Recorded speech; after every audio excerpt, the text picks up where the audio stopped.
কল্পনা করুন আপনি মিশরীয় মরুভূমির জ্বলন্ত বালির ওপর দিয়ে হাঁটছেন গিজার পিরামিডের সামনে, এই সন্দেহ না করেই যে আপনার পায়ের নিচে একটি টানেলের জাল ছড়িয়ে আছে যার প্রযুক্তিগত জটিলতা প্রাচীন বিশ্ব সম্পর্কে আমাদের সমস্ত ধারণাকে চ্যালেঞ্জ করে। অথবা গ্রিসের উপকূলের কাছে একটি ডুবে থাকা শহরে ডুব দিচ্ছেন, যেখানে ভবনগুলিতে এখনও রাস্তা, ঘর এবং এমন সব শিল্পকর্ম রয়েছে যা ৫,০০০ বছর আগে থাকার কথা নয়। ফ্রান্সের একটি গুহায় দেয়ালগুলিতে এমন সব নক্ষত্রপুঞ্জের ছবি রয়েছে যা মানুষ আনুষ্ঠানিকভাবে ততক্ষণ পর্যন্ত জানতে পারেনি যতক্ষণ না নাসা মহাকাশ টেলিস্কোপ দিয়ে সেগুলি নথিভুক্ত করেছে। এগুলো কোনো সায়েন্স ফিকশন উপন্যাসের অংশ নয়, এগুলো বাস্তব আবিষ্কার যার অনেকগুলো বিজ্ঞানীরা নথিভুক্ত করেছেন, অন্যগুলো এখনও বিতর্কে ঘেরা, কিন্তু সবগুলোর মধ্যেই একটি মিল রয়েছে।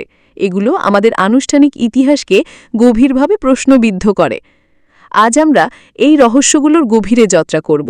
কিছু প্রমাণিত, অন্যগুলো এখনও জল্পনার চাদরে ঢাকা, কিন্তু সবগুলোই ইনকোয়েতান্তেস অর্থাৎ উদ্বেগজনক, কারণ যদি এগুলো সত্যি হয় তবে ইতিহাস তা নয় যা আমাদের বলা হয়েছে। সাবস্ক্রাইব করুন এবং আমাদের সাথে এই যাত্রায় যোগ দিন অজানার দিকে, কারণ অতীত কখনো কখনো কল্পনার চেয়েও অদ্ভুত হয়। পিরামিডের নিচের শক্তিজাল। শতাব্দী ধরে পিরামিডগুলি বিভিন্ন তত্ত্বের বিষয় হয়েছে, রাজকীয় সমাধি, মহাকাশ পর্যবেক্ষণ কেন্দ্র, মহাজাগতিক সংকেত। কিন্তু সাম্প্রতিক বছরগুলিতে একদল গবেষক আরও এক যুগান্তকারী সম্ভাবনার কথা বলেছেন। গিজার পিরামিডের নিচে একটি প্রযুক্তিগত ভূগর্ভস্থ কাঠামো বিদ্যমান। SAR বা সিনথেটিক অ্যাপারচার রাডার নামক একটি উন্নত রাডার পদ্ধতি ব্যবহার করে ভূগর্ভস্থ স্ক্যানগুলি প্রায় 2 কিমি গভীরে অস্বাভাবিক গঠন প্রকাশ করেছে। কেউ কেউ এই সংকেতগুলিকে একটি প্রাচীন অবকাঠামোর অবশেষ হিসেবে ব্যাখ্যা করেছেন। টানেল, চেম্বার, ভূগর্ভস্থ সংযোগ, একটি লুকোনো শহর, একটি শক্তিকেন্দ্র। আজ পর্যন্ত এই ব্যাখ্যাটি মিশরীয় পুরাতত্ত্ব মন্ত্রণালয় বা স্বাধীন প্রত্নতাত্ত্বিক প্রতিষ্ঠান দ্বারা আনুষ্ঠানিকভাবে নিশ্চিত হয়নি, কিন্তু রাডারের ছবিগুলি বিদ্যমান এবং প্রান্তিক বিশেষজ্ঞদের মধ্যে জল্পনা তৈরি করেছে, যারা মনে করেন যে এই কাঠামোটি অনুরণন শক্তি ব্যবস্থা হিসেবে কাজ করতে পারত, যা 1 শতাব্দী আগে নিকোলা টেসলার স্বপ্নের নকশার মতো।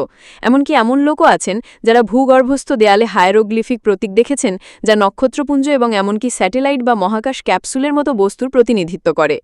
আধুনিক পুরাণ, প্রযুক্তিগত ভুল ব্যাখ্যা, নাকি একটি প্রাচীন সভ্যতার খণ্ডাংশ যা এমন শক্তি বুঝত যা আজও আমাদের কাছে অধরা? আপাতত মিশর তার রহস্য নীরবে রক্ষা করছে, কিন্তু সম্ভাবনাটি এখনও বিদ্যমান। পিরামিডগুলি কোনো সমাধিক্ষেত্র নয়, বরং একটি ঘুমন্ত প্রাচীন যন্ত্র যা শতাব্দীর পর শতাব্দী ধরে পাথর এবং বালির নিচে লুকিয়ে আছে।